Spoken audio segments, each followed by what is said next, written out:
তাপসদার সঙ্গে আমার একটা ব্যক্তিগত সম্পর্ক। তাপসদাকে আমি দাদার মতো দেখি, তাপসদা আমার ভাইয়ের মতো দেখে। আমি দলের একজন সাধারণ কর্মী হিসেবে এবং তাপসদার ভাই হিসেবে আমি এখানে প্রায়শই আসি। আজও এসেছি, কারণ এই বাড়িতে আমার আসা যাওয়া নতুন নয়। তাপসদার সঙ্গে সেই কমিউনিকেশনটা সবসময় থাকে।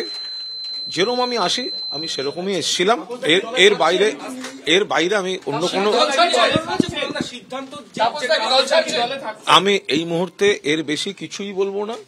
আমি যেরকম একজন তাপসদার ভাই হিসাবে, কখনো তাপসদা আমার বাড়ি গেছে, কখনো আমি তাপসদার বাড়ি আছি, এটা আমাদের চলতে থাকে। এর বাইরে আমি কোনো মন্তব্য করব না।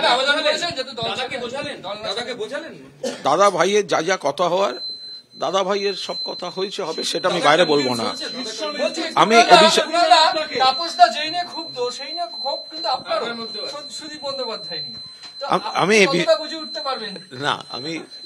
আমি তো সবসময় চাইবো যে দাদা যে অবস্থানে ছিল সেই অবস্থানে থাকুক। তো আমি সবসময় চাইবো যে তৃণমূল কংগ্রেসের আমি একজন কর্মী, তাপসদা একজন নেতা, তাপসদা সেই অবস্থানে থাকুক, সেটা তো মানে সবসময় চাইবো। আমি এ বিষয়ে কোনো মন্তব্যে আমি এখন ঢুকছি না।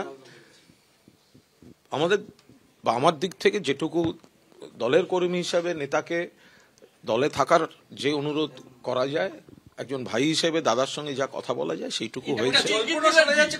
জল্পনা শোনা যাচ্ছে যে তাপসদা তো আপনাদের দল ছাড়ছেন, সঙ্গে বিজেপিতে জয়েন করছেন এবং সুদীপ ব্যানার্জির এগেইনস্টে সুদীপ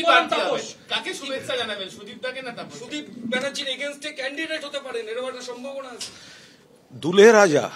দুলহে রাজা জনে লিভার, আপনি কোন দিকে? রাজ্য রাজনীতিতে এই মুহূর্তে যে জল্পনা একেবারে মাথাচাড়া দিয়ে উঠছে তা হচ্ছে লোকসভা নির্বাচনের আগেই কি তৃণমূল কংগ্রেস ছাড়তে পারেন শাসক দলের বর্ষীয়ান বিধায়ক তাপস রায়। এবং এই জল্পনা যখন হয়েছে তখন ইতিমধ্যেই বরফ গলানোর চেষ্টা কিন্তু চলছে শাসক দলের পক্ষ থেকে। সরাসরি আপনাদের নিয়ে যাব, ময়ূক ঠাকুর চক্রবর্তী রয়েছেন আমাদের সঙ্গে এই মুহূর্তে। ময়ূক, বরফ গলানোর চেষ্টা তো ইতিমধ্যেই শাসক দল করছে, কিন্তু কতটা সাড়া দিচ্ছেন বর্ষীয়ান বিধায়ক? দেখো, প্রায় 1 ঘন্টার কাছাকাছি হয়ে গেছে। এই মুহূর্তে যে বাড়ি তাপস রায় যে ফ্ল্যাট রয়েছে সেখানে ব্রাত্য বসু, কুণাল ঘোষ, বড়ানগর পুরসভার ভাইস চেয়ারম্যান, তিনিও একটু আগে ঢুকলেন। এবং আমি দীপ্তেন্দুকে বলবো, বড়ানগরের প্রচুর কাউন্সিলর বড়ানগর পুরসভার, তারাও কিন্তু তাপস রায় তাদের যা বিধায়ক তার সঙ্গে দেখা করতে এসেছেন। বিধায়ক কিন্তু মোটামুটি সিদ্ধান্ত নিয়েছেন যে তিনি তৃণমূল কংগ্রেস ছাড়বেন।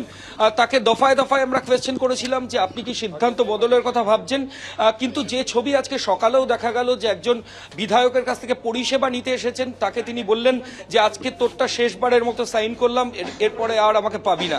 অর্থাৎ এরকমই বিভিন্ন রেসপন্স, সেগুলো দেখে কিন্তু এটা স্পষ্ট হচ্ছে যে তিনি মানসিকভাবে ঠিক করে ফেলেছেন যে তিনি তৃণমূল কংগ্রেস আর করবেন না, যদিও শীর্ষ নেতৃত্বরা দফায় দফায় তাকে চেষ্টা করছেন বোঝানোর।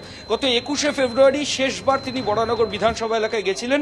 যে বিধায়ক গত 3 বারের বিধায়ক, তিনি প্রত্যেক দিন পারলে নিজের বিধানসভা এলাকাতে যান, কিন্তু গত 10-12 দিন তিনি নিজের বিধানসভাতে যাচ্ছেন না।